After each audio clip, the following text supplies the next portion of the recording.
ameacha alama kwa Watanzania wengi, ameacha alama serikali, ameacha alama kwa taifa.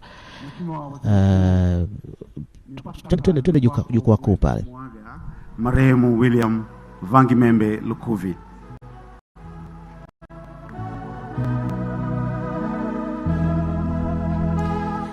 Na sasa Waziri Mkuu huyo Dr. Mwigulu Nchemba anakwenda kutoa heshima zake za mwisho pale ambapo una jeneza la ambayo ndani na mwili huo wa William Lukuvi. Ana historia yenye kuvutia, kianza utumishi wa umma kama mwalimu miaka ya 70 mpaka 80 na baadaye akajiendeleza akisoma mambo ya siasa, mambo ya ushirikiano wa kimataifa, na historia inaonyesha mpaka na mauti unamfika basi alikuwa na shahada ya uzamili kutoka Chuo Kikuu Huria.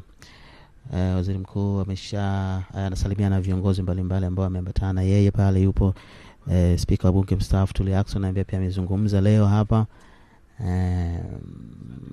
lakini pia namuona ameongea pia Jaji Mkuu George Masaju. Na Waziri Mkuu Mwigulu Nchemba ona ndio anaondoka katika viunga hivi vya bunge, na sasa ni ishara ya kwamba sasa baada ya yeye kutoa heshima zake za mwisho, sasa ni nafasi kwa viongozi wengine na wenyewe kwenda kutoa heshima zao za mwisho. Lakini pia nataka kumsahau makamu wa rais mstaafu Dr. Philip Mpango, naye pia alimuelezea kwa namna yake marehemu William Lukuvi, akisema aliwahi kumwambia kwamba yeye makamu wa rais kipindi ni waziri wa fedha, kwamba alikuwa ni waziri wa fedha ambaye kwake alikuwa anamuona ni bora. Na akasema kauli hiyo ilimpa faraja na matumaini ya kumfanya endelee kuchapa kazi kwa wakati ule. Sifa ni nyingi, wakati wasifu wake unatajwa hapa na katibu mkuu wizara hiyo, ofisi ya waziri mkuu, sera bunge, uratibu na wenye ulemavu. Dr. Jimmy Mnazo anaelezea hapa historia kwa ufupi ya marehemu William Lukuvi. Anakwenda kuwapa mkono wa pole na mkono wa pole mke ambaye ni mjane Germina huyo Lukuvi, na kumuelezea kwamba kwao alikuwa ni mtu wa namna gani. Na hapa haijaonyeshwa kwamba nani ambaye atakwenda kutoa salamu, kwa hiyo tutasubiri na kuona ambaye amepewa jukumu hilo la kwenda kutoa salamu za familia. Kwaya hiyo inaendelea kuimba nyimbo za maombolezo. Ni majonzi kweli tangu majuzi tarehe 25 taarifa za kifo cha Lukuvi zitangazwe. Lakini baada ya salamu za familia zafuata salamu za rambirambi kutoka viongozi mbali. Mathalani tukasikia hata salamu kutoka watu ambao wamefanya naye kazi. Mathalani hata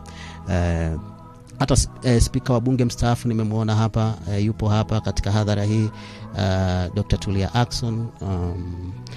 Huenda labda naye akapewa nafasi akamzungumzia kwa sababu amefanya naye kazi katika bunge lililopita. Na sasa hivi pia Musa Azan Zungu, lakini pia yupo naibu waziri mkuu mstaafu Dr. Biteko. Tunajaribu kueleza tu watu ambao tunategemea huenda wakapewa nafasi ya kutoa salamu zao za rambirambi kuhusiana na kifo cha William Lukuvi.